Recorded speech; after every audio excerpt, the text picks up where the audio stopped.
вами лекарь Травинка. И сегодня я расскажу о народном средстве, которое быстро справится с любым кашлем. Кто еще не подписан на мой канал, подпишитесь с колокольчиком и не пропускайте новые рецепты травинки. Этот чай успешно лечит ларингиты, фарингиты, простуду и все виды кашля. Сухой, влажный и самый тяжелый лающий кашель. Он разжижает мокроту и выводит ее из организма. Попили недельку, и бронхи чистые, а нос снова дышит свободно. В нашей семье начинают его принимать с приходом холодов, не дожидаясь разгара эпидемии.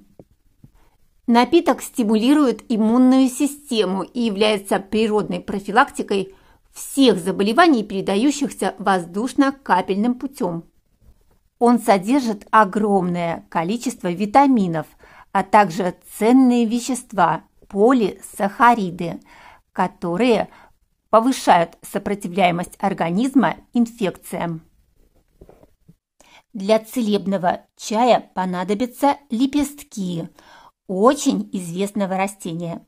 Наверняка вы видели этот красивый цветок. Вот еще раз посмотрите на него и постарайтесь угадать его название.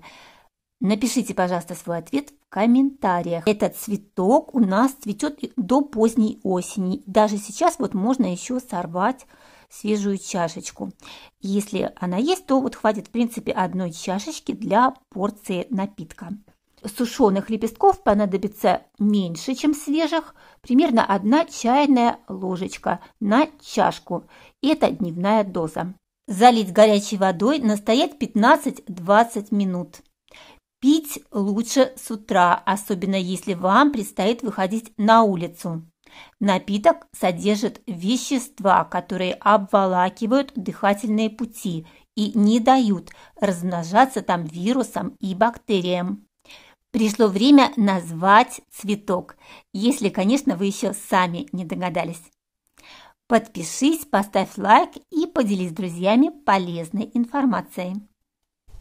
И, конечно же, это мальва. Прекрасный цветок, способный справиться с любым видом кашля.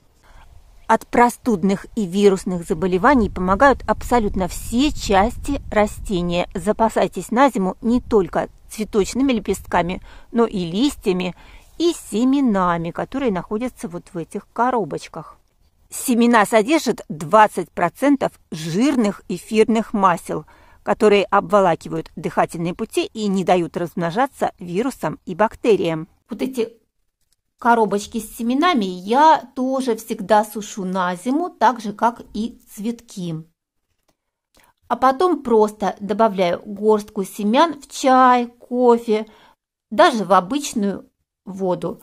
Любой напиток после этого становится целебным и защищает нас от простудных заболеваний. Всем здоровья, удачи и мирного неба над головой. Нет войне!